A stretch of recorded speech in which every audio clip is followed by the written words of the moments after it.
As cruising continues to explode in popularity, naturally there's going to be a large influx of new and first-time cruisers that unfortunately, under certain circumstances, will make decisions that will ultimately ruin their cruise. In this video, I'm going to give you 8 tips for first-time cruisers. That way you can get the most out of your vacation.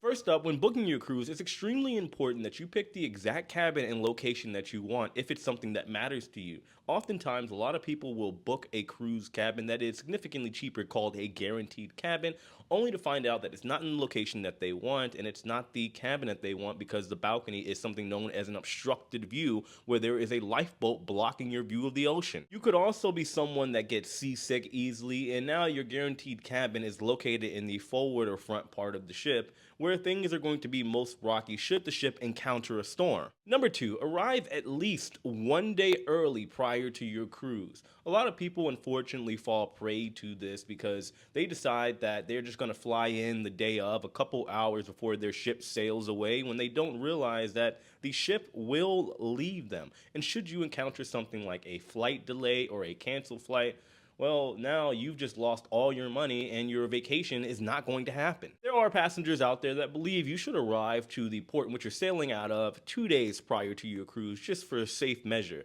And then there is another group of people that believe that they should just arrive the day of the cruise as long as it's early. If the ship leaves at 3 p.m., for example, as long as they get there at 7 a.m., they are going to be okay. You can do whatever you want. You're a grown adult. It's your decision. However, the key to this is arrive early. Number 3, buy travel insurance. I cannot stress this enough. The amount of times that people say they don't get the insurance because it's a waste of money, whether it be car insurance or any other type of insurance, it sounds nice not to have it until something happens where you actually need it. For example, let's say you somehow injure yourself while showing everybody on board your cool dance moves with the power of the drink package. You sprain your ankle, and now in order to get things rectified, you have to go down to the cruise ship hospital, costing you about $2,000 or so.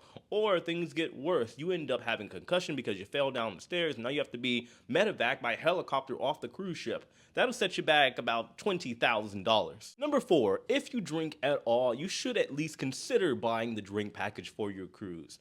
Why? Because let's say you're enjoying the social environment and you assume during your cruise you're going to have 1, 2, or 5 drinks throughout the entire cruise, and next thing you know, you've had more than you planned on drinking, and now that bill has cost you more than the entire drink package was even worth. Trust me when I tell you from personal experience, in my early years of cruising, I would never get the drink package, and every single cruise, I would always go over budget, and if I had just bought the drink package, well, I would have potentially saved some money. So consider it. Number 5, as soon as you step foot on board your cruise ship, make sure you put your cell phone in airplane mode. There are 2 things that you have to worry about during your cruise. There is, of course, the roaming charges, which could amount to hundreds of dollars, something that I'm sure nobody wants to pay. You also have something called cellular at sea that's also costing you a lot of money. So make sure you avoid that. Put your phone in airplane mode as soon as you get on board your cruise ship and turn on the Wi-Fi. Number 6, please do your research. Research the ship that you're going to be sailing on. That way you know where just about everything is as far as all of the dining rooms, all of the bars,